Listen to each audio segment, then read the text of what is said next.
आप सबका स्वागत है आज के शाम में। तो मेरा नाम दुष्यंत है और मैं पेशे से एक कथाकार हूँ।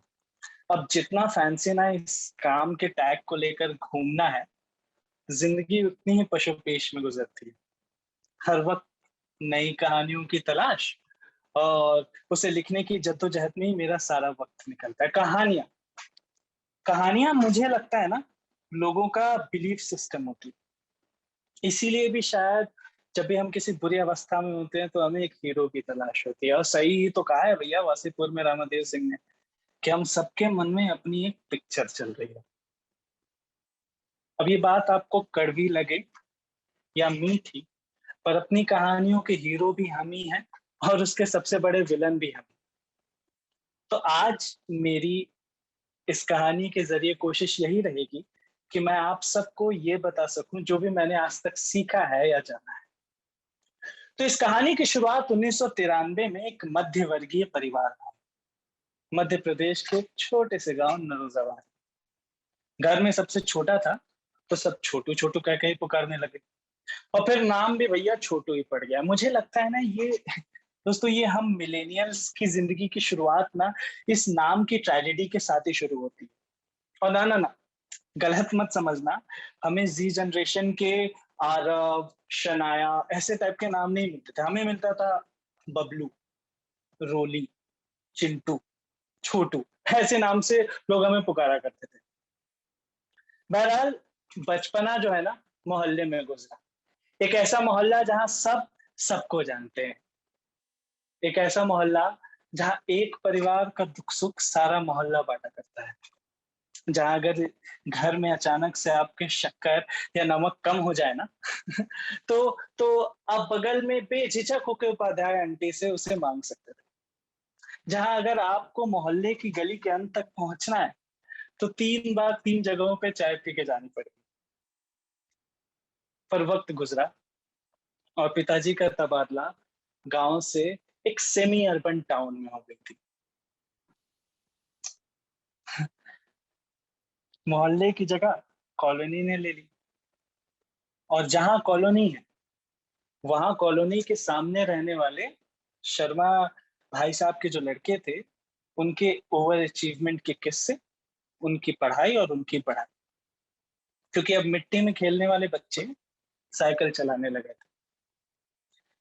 तो शर्मा साहब के बच्चे से ये समझ में आया, हम एवरेज बच्चों को ना, कि अगर लाइफ में इज्जत कमानी तो भैया लाने होंगे स्कूल में नंबर, है ना। थोड़ी और समझ पड़ी तो एक करियर नाम के शब्द से अवगत हुई। दुनिया ने समझाया कि करियर बनाने में मेहनत लगती है और बेटा जो इसमें तुमने इंजीनियरिंग चिपका दी तो स्कोप ही स्कोप। फिर क्या था? फिर फिजिक्स, केमिस्ट्री, मैथमेटिक्स, ये तीनों मेरे 3 कॉम्प्लिकेटेड दोस्त और मैं। पर जब कॉलेज पहुंचा तो ये समझ में आया कि मेरे जैसे लाखों ऑलरेडी यहाँ हैं और करोड़ों और आने वाले। और वहां से हुआ आइडेंटिटी कॉम्प्लेक्स। वहां से खुद की खोज शुरू हुई। लाइफ में पहली बार एक नाटक देखा, एक थिएटर। और उसे देखकर ये अनुभूति हुई ना कि यार जिंदगी में कुछ करूं ना करूं, ये तो जरूर ही करना है। थिएटर क्लब ज्वाइन किया तो रूह को सुकून मिली। उस दौरान मैंने ना काफी नई बातें सीखी, काफी नए हुनर सीखे। हमारे थिएटर क्लब का नाम था काश, which was an abbreviation of कुछ अधूरे सपने हमारे, which is right now one of the biggest cine theatrical groups in east India. पर उससे बड़ी बात ये लगी मुझे कि जब आप आर्ट से जुड़ते हैं ना, तो आपका दिल पिघलने लगता है। जिंदगी में चीजों को देखने के नए नजरिए जुड़ते हैं, एम्पैथी बढ़ती है। जब आप आर्ट से जुड़ते हैं तो आपको क्रिएटिविटी की ताकत समझ में आती है। पर फिर उन 4 सालों के बाद कॉलेज खत्म हो गया और कॉर्पोरेट की तरफ हम बढ़ गए। दोस्त छूटे, मंच छूटा और आर्ट भी। उस 2 जून की रोटी की उधेड़पन, सब कुछ लगभग छूट ही गया। और स्टूडेंट कम आर्टिस्ट वाली जो पहचान थी ना, वो अब एक मल्टीनेशनल कंपनी में सीनियर डेवलपर में तब्दील हो गई। कुछ अलग करने का ख्वाब उस क्यूबिकल में ही कैद हो गया और खिड़की से बाहर आजाद उड़ने वाले पंछियों से जलन सी होने लगी। हर दिन बस एक सा।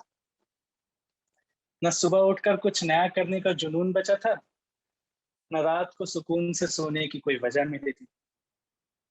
अवतार सिंह सिंधु हैं, जिन्हें पाश नाम से बहुत लोग जानते हैं। उनकी एक कविता है कि सबसे खतरनाक होता है मुर्दा शांति से भर जाना। सबसे खतरनाक होता है मुर्दा शांति से भर जाना, तड़प का ना होना और सब सहन कर जाना। घर से निकलना काम पर और काम से लौट कर घर जाना। सबसे खतरनाक होता है हमारे सपनों का मर जाना। पर फिर देखते ही देखते ना इंटरनेट आ पहुंचा, और उससे पता चला कि ये जो कहानियां सुनाना, जिसे मैं अपना शौक होना टाइम पास समझ रहा हूँ, बड़े शहरों में बड़े लोग इसके पैसे दे रहे हैं। तो किस्मत आजमाई और मेरी कहानियां भी यूट्यूब तक जा पहुंची। तो ये भी समझ में आया ना कि सांप सीढ़ी नुमा लाइफ में ना यकीनन कुछ फैसले सांप जैसे ही होते हैं, जो हमें नीचे पायदान पर खड़ा कर देते हैं। पर कुछ फैसले जरूर सीढ़ियों जैसे होते हैं, जो हमें ऊपर पहुंचाते हैं। तो इन सब में सबसे ज्यादा जरूरी होता है खेलते रहना। खैर, अब मैं एक सीनियर डेवलपर दिन में और बाकी का टाइम कथाकार का किरदार निभाने लग गया। वीडियोस वायरल होते गए, काफी लोगों से प्यार भी मिलता रहा और लोग सराहने भी लगे। अभी मैं फिलहाल मुंबई में एक मार्केटिंग का एक कोर्स कर रहा हूँ।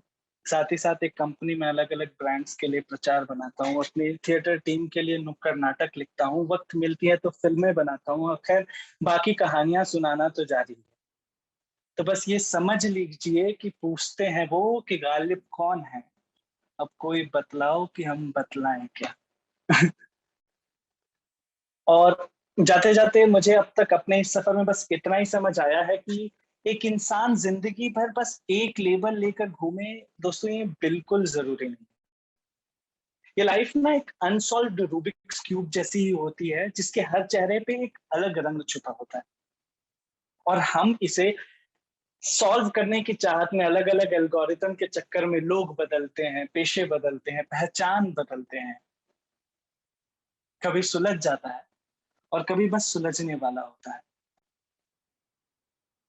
और मेरी गुजारिश आपसे बस ये है ना कि इस रूबिक्स क्यूब को सॉल्व करने का कोई एक फॉर्मूला नहीं है, बल्कि हम सबके अंदर वो फॉर्मूला, और वो फॉर्मूला अलग है हम सबके लिए। तो ये किम कर्तव्य विमूढ़ वो वाली जो दुविधा है, वो तो हमें जिंदगी के हर मोड़ पर आएगी।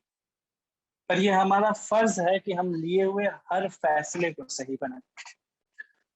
और जाते जाते बस वो मेरी बेस्ट विशेस रहेंगी आपको, और मेरी तरफ से मैं बस आपको यही यही कहकर विदा लेना चाहूंगा कि बशीर बद्र साहब की गजल है, उसके दो शेर हैं जो मुझे बहुत पसंद है।